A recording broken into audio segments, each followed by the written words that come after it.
নমস্কাৰ বন্ধুসকল অসমীয়া কুইজৰ ৭৯ নম্বৰ খণ্ডটিলৈ আপোনালোক সকলোকে স্বাগতম জনাইছো। আজিৰ অনুষ্ঠানটোত ৭টা সংগ্ৰহিত প্ৰশ্নোত্তৰ লৈ আহিছো।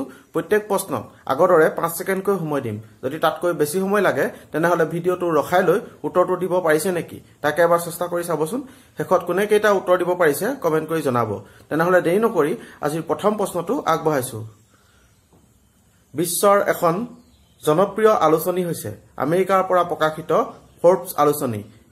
এটা প্ৰশ্ন হল এই ফৰ্বছ আলোচনীৰ শেহতীয়া তথ্য অনুযায়ী বিশ্বৰ আটাইতকৈ ধনী ব্যক্তিজন কোন?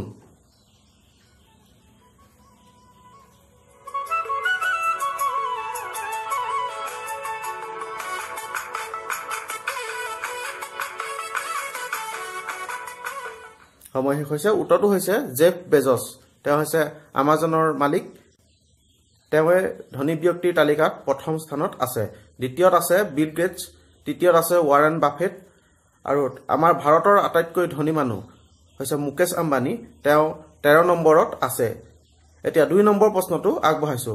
৯১ সংখ্যক একাডেমী পুৰস্কাৰ অৰ্থাৎ ২০১৯ চনৰ অস্কাৰ সন্মান লাভ কৰা চিনেমাখনৰ নাম কি?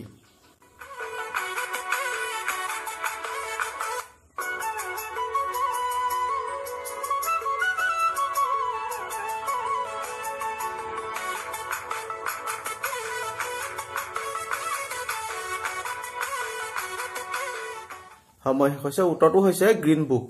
এতিয়া ৩ নম্বৰ প্ৰশ্নটো আগবঢ়াইছো। আমাৰ ভাৰতৰ ৰাষ্ট্ৰীয় পশু হৈছে বাঘ। এয়া নিশ্চয় আমি সকলোৱে জানো।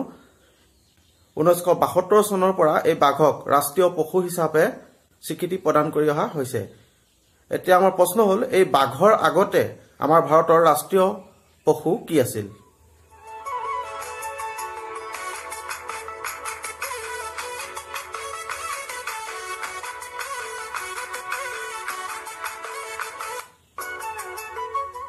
সময় শেষ হৈছে। উত্তৰটো হৈছে বাঘৰ আগতে সিংহ আছিল। ১৯৭২ চনৰ পৰা এই সিংহৰ পৰিৱৰ্তে বাঘক ৰাষ্ট্ৰীয় পশু হিচাপে স্বীকৃতি প্ৰদান কৰা হয়।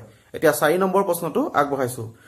বিশ্বৰ আটাইতকৈ কম বয়সীয়া ধনী আৰবপতি বুলি ক'ব লাগিব, আটাইতকৈ য়ংগেষ্ট বিলিয়নাৰ এজনী ছোৱালী। এতিয়া প্ৰশ্ন হল এই ছোৱালীজনীৰ নাম কি?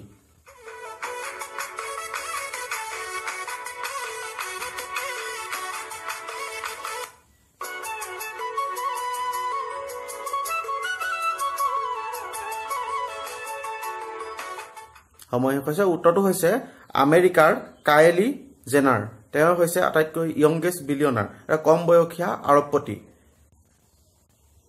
আগতে মাৰ্ক জুকাৰবাৰ্গ আছিল ফেচবুকৰ মালিক। তেওঁ ২৩ বছৰ বয়সত আটাইতকৈ ধনী ব্যক্তি হিচাপে পৰিচিত হৈছিল। এতিয়া কাইলি জেনাৰে তেওঁৰ অভিলেখ ভংগ কৰি ২১ বছৰ বয়সৰে আটাইতকৈ য়ংগেষ্ট বিলিয়নাৰ হিচাপে পৰিচিত হৈছে। কাইলি জেনাৰ এটা কছমেটিক কোম্পানী আছে, কাইলি কছমেটিক নামেৰে। তেওঁ এই কছমেটিক কোম্পানীটোৰ মালিক। তেওঁ হৈছে আটাইতকৈ য়ংগেষ্ট বিলিয়নাৰ। এতিয়া ৫ নম্বৰ প্ৰশ্নটো আগবঢ়াইছো। ২০১৯ বৰ্ষৰ আটাইতকৈ চাফ চিকুণ চহৰখনৰ নাম কি?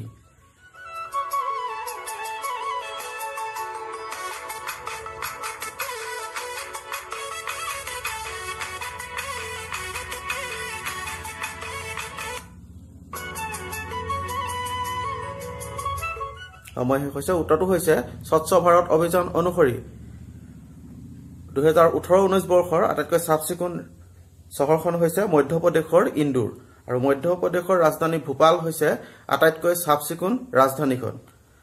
এতিয়া ৬ নম্বৰ প্ৰশ্নটো আগবঢ়াইছো। বৃক্ক বা কিডনী ৰোগ সম্পৰ্কে জনসচেতনতা সৃষ্টি কৰাৰ উদ্দেশ্যে প্ৰতি বছৰে বিশ্ব কিডনী দিৱস পালন কৰা হয়। এটা প্ৰশ্ন হল বছৰত কেতিয়া এই দিৱস পালন কৰা হয়?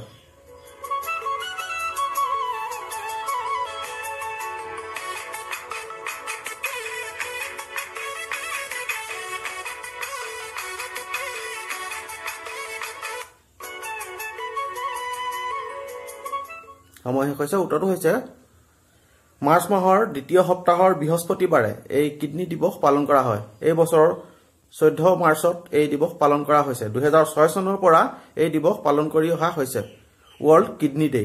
এতিয়া ৭ নম্বৰ প্ৰশ্নটো আগবঢ়াইছো।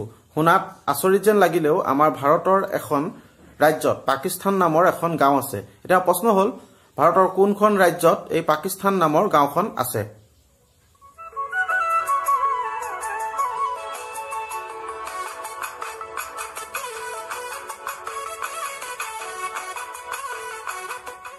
মই কৈছো উত্তৰটো হৈছে বিহাৰৰ পূৰ্ণিয়া জিলাত এই গাঁওখন আছে।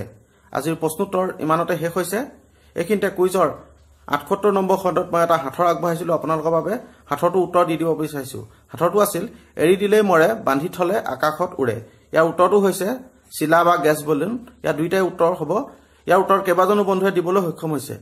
তেওঁলোকৰ নাম মই এইখিনিতে উল্লেখ কৰি দিব বিচাৰিছো। তেওঁলোক হৈছে নৱজিৎ ফুকন, দীপাংকৰ নাথ, ইদ্ৰিছ আলী, আশিক সাহু, জব্বাৰ আলী, নাজৰিন আখতাৰ, ইউছুফ আলী, চন্দ্ৰাৱতী কলিতা, মৃগাংক কলিতা, নিতুল কাকতি, দুৰ্লভ গগৈ, অভিজিৎ ভূঞা, দীপশিখা দেৱী, তালিজুল হক, কিৰণ কুমাৰ বিশ্বাস, KKH কৌস্তভ, মিণ্টু বৰপাত্ৰ গোহাঁই, প্ৰবীণ গগৈ, নৰুল এমিন হক, মণিমণি, মৃদুল কুৰ্মী, খান ফাৰুক আৰু মামণি বৰ্মন। আপোনালোক সকলোকে ধন্যবাদ জনাইছো। আগলৈ এনেদৰে উত্তৰ দি সহযোগ কৰিব বুলি আশা ৰাখিলো। শেষত অন্য এটি হাতৰ আপোনালোকৰ বাবে আগবঢ়াই আজিৰ অনুষ্ঠানটো সামৰণি মাৰিম। হাতৰটো হৈছে আহিছো নিবলৈ নিম দিবলৈ, দিয়া যদি নালাগে নিদিয়া যদি লাগে। আহিছো নিবলৈ নিম দিবলৈ, দিয়া যদি নালাগে নিদিয়া যদি লাগে। ইয়াৰ উত্তৰ আপোনালোকে কমেণ্ট কৰি জনাব আৰু যিসকলে শুদ্ধ উত্তৰ দিব পাৰিছে তেওঁলোকৰ নাম মই পৰৱৰ্তী খণ্ডত উল্লেখ কৰিম। আজিৰ অনুষ্ঠানটো ইমানতে সামৰণি মাৰিছো।